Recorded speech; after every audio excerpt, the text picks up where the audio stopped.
আমরা বিগত 15 বছর দেখেছি কোনো কিচ্ছু হয়নি। পার্টির মতন চলেছে, করাপশন প্রত্যেকটা জায়গায় প্রত্যেকটা ডিপার্টমেন্টে হয়েছে এবং 25% 75% ভাগ ওপেনলি রাজ্যের তাদের নেতাদের বলতে শুনেছি, মন্ত্রীদের শুনেছি।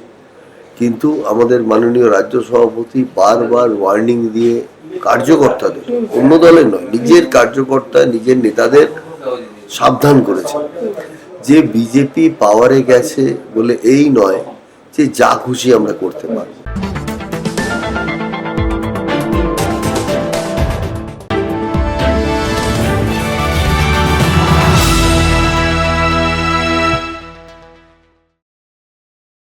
তোলাবাজির অভিযোগে 22 জন বিজেপি নেতাকর্মী সাসপেন্ড।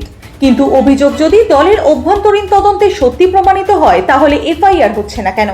একদিকে ছোট কর্মীদের বিরুদ্ধে কড়া ব্যবস্থা, অন্যদিকে বড় নেতা বা বিধায়কদের বিরুদ্ধে একই ধরনের অভিযোগ উঠলে দল কি পদক্ষেপ নেবে?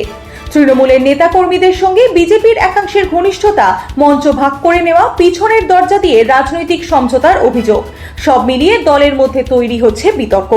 এমনকি অভিযোগ উঠছে তৃণমূল থেকে আসা বিতর্কিত নেতারা নতুন রাজনৈতিক সমীকরণে সুবিধা পাচ্ছেন। পাশাপাশি বিজেপি ঘনিষ্ঠ কিছু সংগঠনের বিরুদ্ধে উঠছে তোলাবাজি ও দখলদারির অভিযোগ। তাহলে বিজেপির শুদ্ধিকরণ কি শুধু সাসপেনশনেই সীমাবদ্ধ থাকবে, নাকি এবার বড় নেতাদের বিরুদ্ধেও নামবে কড়া কোপ? এই বিস্ফোরক প্রশ্নগুলি বিজেপি সংখ্যালঘু মোর্চার ইনচার্জ অমিতাভ রায়ের সামনে করেছে ট্রু নিউজ বাংলা। তোলাবাজির অভিযোগে 22 জন বিজেপি কর্মী নেতা যে সাসপেন্ডেড, বিজেপি 100 জন অভিযুক্তকে প্রমাণ নেই বলে ছেড়ে দিল। যারা সাসপেন্ডেড হলেন তাদের বিরুদ্ধে যদি অভ্যন্তরীণ বৈঠকে অভিযোগ প্রমাণিত হয়ে থাকে তাহলে এই 22 জন বিরুদ্ধে থানায় এফআইআর হওয়া উচিত। এখন দেখুন, বিজেপি মুখে বলে না, পার্টি উইথ ডিফারেন্স আমরাই বলি, আমরা করে দেখাচ্ছি। অনেক অভিযোগ আছে, সে অভিযোগগুলো আমরা খতিয়ে দেখছি। আমাদের জেলা মণ্ডলের মাধ্যমে যে আমাদের রিপোর্ট আছে সেই অনুযায়ী যদি কি অন্যায় করে থাকে নিশ্চয়ই দল প্রকৃত ব্যবস্থা নেবে, যেটা নেওয়া উচিত। এবং যাদেরকে ওয়ার্নিং দেওয়ার দরকার ওয়ার্নিংও দেবে, কেননা আমরা বিগত 15 বছর দেখেছি কোনো কিচ্ছু হয়নি। পার্টির মতন চলেছে, করাপশন প্রত্যেকটা জায়গায় প্রত্যেকটা ডিপার্টমেন্টে হয়েছে এবং 25% 75% ভাগ ওপেনলি রাজ্যের তাদের নেতাদের বলতে শুনেছি, মন্ত্রীদের শুনেছি। কিন্তু আমাদের মাননীয় রাজ্য সভাপতি বারবার ওয়ার্নিং দিয়ে কার্যকর্তাদের, অন্য দলের নয়, নিজের কার্যকর্তা নিজের নেতাদের সাবধান করেছে যে বিজেপি পাওয়ারে গেছে বলে এই নয় যে যা খুশি আমরা করতে পারব। আমাদের কিন্তু পার্টির শৃঙ্খলা মেনে এবং মানুষ যাতে, যারা ভারতীয় জনতা পার্টিকে আশীর্বাদ করেছে তাদের সমর্থন যারা আমরা পেয়েছি, তারা যাতে আমাদের উপর বিশ্বাস না হারায় এটা সজাগ দৃশ্য। আর তার সাথেও পশ্চিমবঙ্গকে তার পুরনো যে আত্মমর্যাদা ফিরিয়ে আনতে ভারতীয় জনতা পার্টির নেতাদের আরো বেশি দায়িত্ব এবং কর্মীদের, কেননা পার্টি পাওয়ারে যেতে পারে কিন্তু পার্টিটাকে দীর্ঘস্থায়ী করতে গেলে মানুষের মধ্যে বিশ্বাস ফিরিয়ে আনতে হবে। এর মাধ্যমে মানুষের মধ্যে বিশ্বাস আমরা ফিরিয়ে আনছি। এখন প্রতিদিন খবরে আসছে বিজেপি নেতাদের বিরুদ্ধে, এমনকি বিধায়কদের বিরুদ্ধেও বাড়ি দোকান তালা লাগিয়ে তোলা চাইছে। যাদের বরখাস্ত করা হয়েছে তারা সবাই ছোট কর্মী। বড় নেতা বা বিধায়কদের কিভাবে নিরস্ত করবেন, কি পদক্ষেপ নেবে সরকার যাতে বিধায়করা তৃণমূলের রাস্তায় না হাঁটে? দেখুন, বললাম না, বিজেপি পার্টি উইথ ডিফারেন্স, আপনাদের ভাবতে হবে না, পার্টি যেটা করার ঠিক করবে। দেখুন, পার্টির মতন চলবে, সরকারের মতন চলবে। এখানে পার্টি সরকার চালাবে না এবং বিধায়কদের সাথে মাননীয় মুখ্যমন্ত্রী আলাদা বারবার বসছে, কেন্দ্রীয় নেতৃত্ব বারবার বসছে, কেননা ম্যাক্সিমাম বিধায়ক হচ্ছে নতুন, তারা জিতে এসছে, তারা সিস্টেমটাই অনেকে জানে না কিভাবে কাজ করতে হয়। অতএব প্রশিক্ষণ আমাদের চলছে, যেটা কোনো পার্টিতে হয় না। বিধায়ক জেতার পরেও আমরা কিন্তু প্রশিক্ষিত করার চেষ্টা করছি। সব জিনিস সবাই জানবে এরকম কথা নয়। নির্বাচনের আগে যখনই আমরা যে কোনো ক্যান্ডিডেটের সাথে কথা বলেছি এবং জিজ্ঞেস করেছি আপনি জিতলে প্রথম কোন একটা দুটো কাজ করবেন বা কিছু, সবাই কিন্তু এক নাগাড়ে বলেছে আমরা সিন্ডিকেট বন্ধ করব, আমরা গুন্ডারাজ বন্ধ করব। কিন্তু আজকে আমরা দেখতে পাচ্ছি বিভিন্ন ছবিতে জিতে আসা বিধায়কদের সাথে সেই সিন্ডিকেট ওনারগুলো দাঁড়িয়ে রয়েছে যারা নাকি টিএমসির হয়ে তোলাবাজি করতো। আপনি এটাকে কিভাবে না না না, দেখবেন? এটা ভুল হচ্ছে কোথাও। কোনো সিন্ডিকেটের সাথে ভারতীয় জনতা পার্টির নেতা কর্মী কেউ যুক্ত নয়। দেখুন, সবাইকে নাম ধরে বা মুখ চেনা সবার সম্ভব নয়। এখন আমার পাশে যদি কেউ একটা যারা মাফিয়া বা সিন্ডিকেট পাশে দাঁড়িয়ে কেউ ছবি তোলে, আজ আর ফেসবুকের যুগ, হোয়াটসঅ্যাপের যুগ, সবাই ছবি তুলতে পারে। এখন সেটা আমরা আইডেন্টিফাই করছি। এখন কাউকে নাও বলা যায় না ছবি তুলতে গিয়ে। এবার অনেক জায়গায় দেখছে রাজ্য নেতার সাথে অনেকে ছবি তুলে ফেলছে, কোনো প্রোগ্রামে গিয়ে, কোনো ফুটবল টুর্নামেন্টে গিয়ে, কোথাও রক্তদান শিবিরে গিয়ে বিভিন্ন লোক আসে। আমরা সমাজে থাকি, সমাজের তো বাইরে নয়। কিন্তু ভারতীয় জনতা পার্টির কোনো কার্যকর্তা, কোনো নেতা, বিশেষ করে এমএলএ এমপিরা কোনো সিন্ডিকেটে সাপোর্ট করে না। আমরা চাই ভয় আউট হয়ে, যেটা ভরসাই, যেটা আমাদের স্লোগান ছিল, সেটা আমরা এখনো বিশ্বাস করি যে মাননীয় মুখ্যমন্ত্রী শুভেন্দু অধিকারী পশ্চিমবঙ্গবাসীর কাছে 1 বছর চেয়েছে। আমরা 100 দিনের যে সরকার পূরণ হবে কয়েকদিন পরে, শপথ গ্রহণ সরকারের হয়েছিল, তারপরে 18 তারিখ থেকে 25 তারিখ এই অগাস্ট মাসে আমরা মানুষের কাছে, পশ্চিমবঙ্গবাসীর কাছে শক্তি কেন্দ্র ওয়াইজ যাব, তাদেরকে বলবো যে 100 দিনে আমরা কি করতে, সরকারের কি উপলব্ধি আর আমরা কি করতে পারিনি, আমাদের সময় দেওয়া হোক। প্রত্যেকটি কার্যকর্তা ভারতীয় জনতা পার্টি, সে বুথ লেভেলের হোক, শক্তি কেন্দ্রে হোক, মন্ডল হোক, জেলার হোক, রাজ্যের হোক, তারা পশ্চিমবঙ্গে, সারা পশ্চিমবঙ্গে যাবে, গিয়ে পার্টির এবং মুখ্যমন্ত্রীর বার্তা, পার্টি সভাপতির বার্তা এবং মুখ্যমন্ত্রীর বার্তা, যে সরকারের থেকে আমরা কি করতে পেরেছি 100 দিনে, 100 দিনে কি উপলব্ধি আমাদের, সেটা মানুষের দরজায় গিয়ে পৌঁছাবো। সরকার কিছু অভাবনীয় জিনিস করছে, সেটা গুন্ডা দমন আইনি হোক বা দুর্নীতি দমন, পুলিশের থানায় থানায় দুর্নীতি দমন শাখা হোক, কিন্তু কোথাও না কোথাও গিয়ে একটা আটকে যাচ্ছে। যেরকম গুন্ডা দমন আইনটা স্টে অর্ডার পেয়ে গেল, এই দুর্নীতি দমন শাখা আদৌ সেগুলো থানায় থানায় মানে ফাইনালি যেভাবে আমাদের মাননীয় মুখ্যমন্ত্রী করতে চাইছেন সেভাবে করা হবে কিনা। তো এই যে শৃঙ্খলা বজায় রাখার জন্য বিজেপি কি ধরনের অভ্যন্তরীণ নিয়মের পরিবর্তন আনছে? দেখুন, আগে মুখ্যমন্ত্রীর সময় দেখেছেন, মুখ্যমন্ত্রী নিজে গিয়ে, আগের প্রাক্তন মুখ্যমন্ত্রী নিজে গিয়ে থানায় গিয়ে দুষ্কৃতকারীদের ছাড়িয়ে আনতেন, আর পুলিশ টেবিলের তলায় লুকিয়ে পড়ছে। তার স্থিতি কিন্তু বদলেছে। পুলিশ পুলিশের কাজ করছে, এবং কোনো পুলিশ যদি দোষ করে তার বিরুদ্ধেও স্টেপ নেওয়া হচ্ছে। আর পার্টির ঊর্ধ্বে গিয়ে ভারতীয় জনতা পার্টির কোনো কার্যকর্তা যদি কোনো অন্যায় করে, বদমাইশি করে, তাকেও কিন্তু পুলিশ অ্যারেস্ট করছে। এবং কোনো এমএলএ এমপির কথা কিন্তু পুলিশ সেভাবে শুনবে না। এমএলএ এমপি পরিষ্কার বলে দিচ্ছে যে যদি অন্যায় যদি কেউ করে, একদম আপনাদের আইনের ব্যবস্থা নিন। কোনো এমপি এমএলএ দোষীদের ছাড়িয়ে থানা থেকে আনছে না। এটাই হচ্ছে পরিবর্তন। আসল পরিবর্তন কিন্তু এটাই, যদি কেউ অন্যায় করে থাকে সে শাস্তি পাবে। সামনে পুর নির্বাচন, পুরো পঞ্চায়েত স্তরে বিজেপির কর্মী নেতা একটু কম। যারা আছেন তারা বলছেন তৃণমূলের কর্মী নেতাদের সমর্থন ছাড়া আমরা লড়তে পারবো না, তাই ব্যাকডোর দিয়ে বিজেপির পুরো পঞ্চায়েত স্তরের নেতারা তৃণমূল কর্মী নেতাদের সমর্থন নিচ্ছেন বলে শোনা যাচ্ছে। বাড়িতে দেখা করছেন, বিজেপির র্যালিতে তৃণমূল কর্মীরা যোগ দিচ্ছেন, একসঙ্গে দেখা করছে, ক্লাব ঘরে বিজেপি নেতাদের সঙ্গে বসছে। বিজেপির কেন্দ্রীয় কমিটির জন্য এটা আটকানো সম্ভব? কতটা সম্ভব? শৃঙ্খলা কমিটির কাছে কি অস্ত্র আছে শুদ্ধিকরণ বজায় রাখার?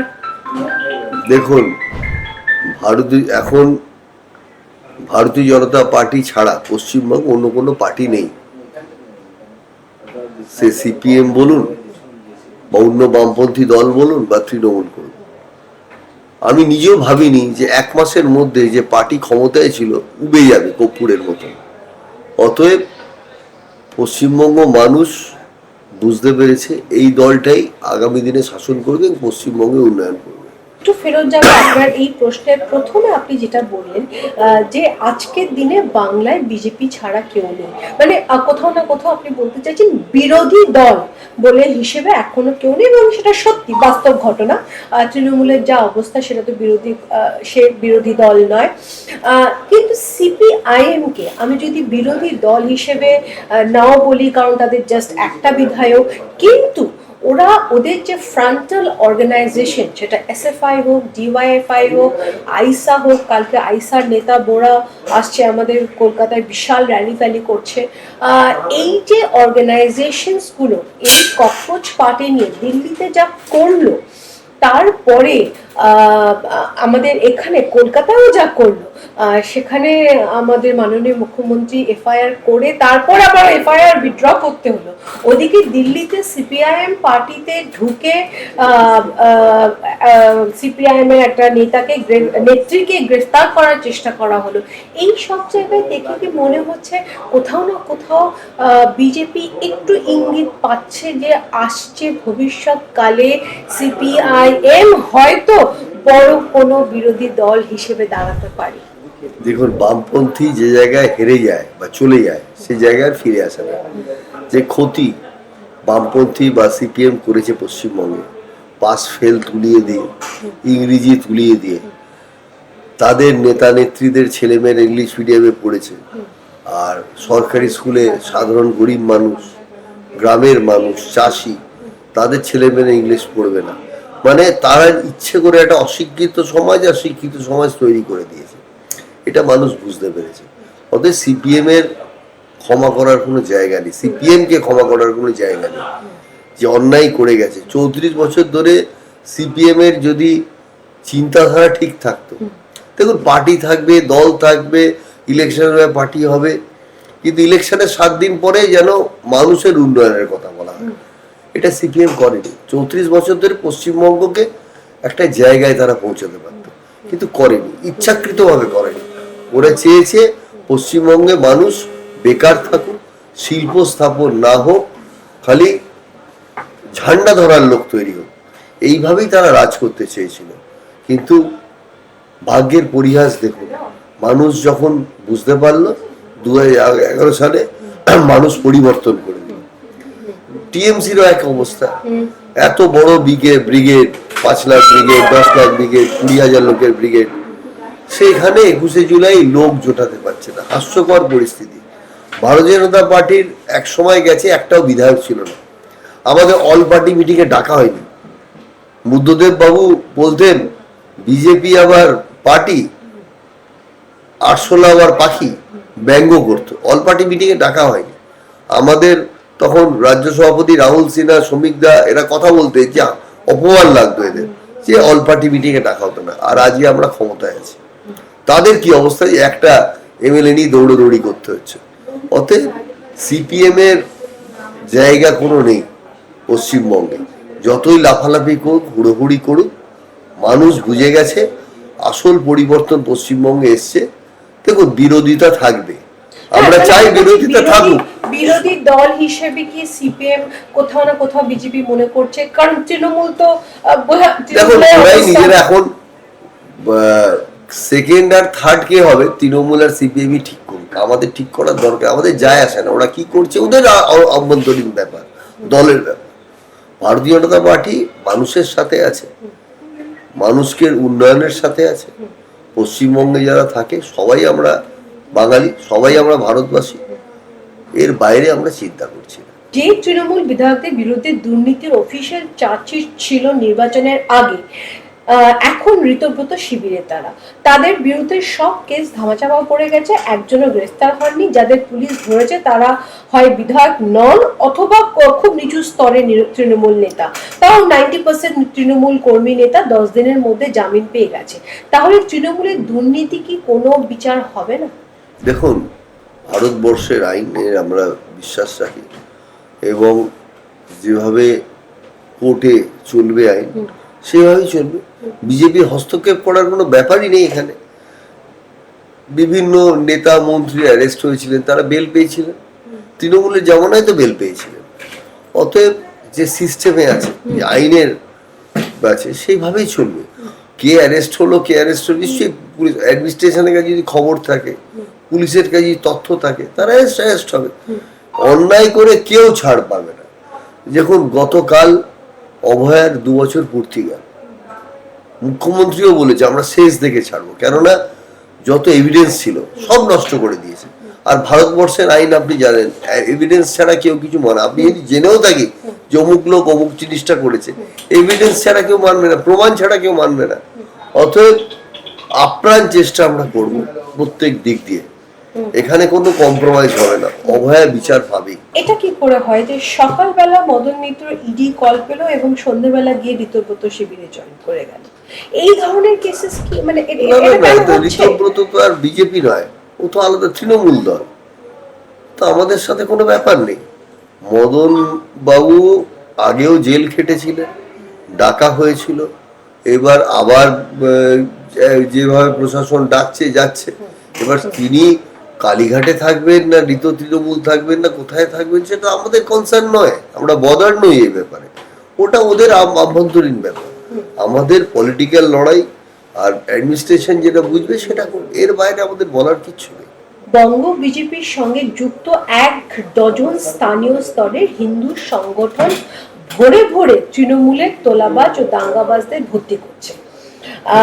বিজেপি এই হিন্দু সংগঠনগুলোর ওপর নির্ভরশীল, কারণ র্যালি, প্রচার ও মেসেজিং এর জন্য, মাস মোবিলাইজেশনের জন্য। এই হিন্দু সংগঠনগুলি অনিয়ন্ত্রিত প্রাইভেট অর্গানাইজেশনের মতন অপারেট করে। তারা লোকাল এরিয়া দখল করছে, বিজেপির নামে তোলাবাজি করছে। আর 4th মের পর তৃণমূলরা ঢুকে পড়েছে এই সংগঠনগুলির মধ্যে। কিভাবে বিজেপি ট্যাকেল করবে এই অনিয়ন্ত্রিত হিন্দু সংগঠনগুলিকে? কারণ থানায় কোনো অফিসার এদের বিরুদ্ধে কমপ্লেন লিখতে নারাজ। আমার মনে হয় না এই যেগুলো বলছেন সঠিক, কেননা ভারতীয় জনতা পার্টি নিশ্চয়ই সামাজিক অনেক সংগঠন আছে, কার সাথে কে যুক্ত হয়ে এসছে সেটা প্রত্যেককে তো আইডেন্টিফাই করা সম্ভব না। আমাদের লোকাল স্তর থেকে, মন্ডল জেলা স্তর থেকে যেরকম আমাদের রিপোর্ট আসবে সেই অনুযায়ী দেখছেন না, কোনো পার্টিতে দেখেছেন পার্টি ক্ষমতায় আসার পর পার্টির নেতাদের সাসপেন্ড করতে, শোকজ করতে করেনি। পশ্চিমবঙ্গে কেন ভারতবর্ষের কোনো দল করে, একমাত্র ভারতীয় জনতা পার্টির কঠোর সিদ্ধান্ত নিতে একবারও হাত কাঁপে না। ওই জন্য আমরা বলি কান্ট্রি ফার্স্ট। এই যে অনেক কিছুর জন্যে আমাদেরই কার্যকর্তারা একটু অভিমান হচ্ছে দিল্লির রাজনীতির জন্য, কিন্তু আমরা বলি আগে দেশ, দেশ প্রথম, পার্টি নেক্সট, সেলফ লাস্ট। আমরা মুখে বলি না, কাজে করে দেখাই। আমরা অটলজি 1 ভোটে হেরে গেছিলেন, পার্লামেন্টে 1 ভোটে হেরে গেছিলেন। অটল বিহারী বাজপেয়ী পারতেন না কেনাবেচা করে 2টো ভোট নিয়ে এসে জিতে যেতে? আমরা অটল বিহারী বাজপেয়ীর দীক্ষায় দীক্ষিত আর মোদিজির আদর্শে অনুপ্রাণিত। এই যে একটা কথা উঠে এসছে 4th মের পরে, শুক্রবারীরা এটা করছে, শুক্রবারীরা ওটা করছে, এটার ব্যাপারে কিছু বলুন আপনি। না না, ওই বিষয় না। দেখুন, ধান্দাবাজ চিরকাল ছিল, আছে এবং থাকবে। সিপিএম এর গুন্ডারা হারমাদরা তৃণমূল হয়ে গেছিল, তৃণমূল কন্ট্রোল করে ফেলেছিল। তারা ভাবছে এখন বিজেপিতে ঢুকে গিয়ে কন্ট্রোল করতে পারবে, কিন্তু তারা ভুল করছে, তারা কিন্তু পারবে না, তারা কিছুই করতে পারবে না। কেননা এর নাম বিজেপি, এটা তৃণমূল নয়। আমাদের প্রত্যেকটি কাজকর্ম, নেতা নেত্রীর কাজকর্ম মনিটরিং করা হয় এবং দীর্ঘদিন ধরে কাজ করছে। আমরা যখন কাজ করতে আসি, পার্টি করতে আসি, তখন এমএলএ এমপির কথা আমরা ভাবি, আর এখন তো পার্টি ক্ষমতায় এসছে। অতএব নিঃশব্দে, যে নাম না জানা অনেক কার্যকর্তা কাজ করে গেছেন, অনেকে মারা গেছেন, অনেকে অসুস্থ হয়ে গেছেন, কিন্তু একটা আদর্শ নিয়ে কাজ করে গেছেন যে নতুন করে বাংলাকে করতে হবে, সোনার বাংলা করতে হবে। সেই স্বপ্নের বাংলা আমরা গড়ার লক্ষ্যে আমরা এগিয়েছি। যতই আমরা লোকে বলুক এটা হচ্ছে ওটা হচ্ছে, পার্টির আদর্শ বাঁচিয়ে রাখার জন্য এগুলো করতে হবে, দেশকে বাঁচিয়ে রাখার জন্য করতে হবে।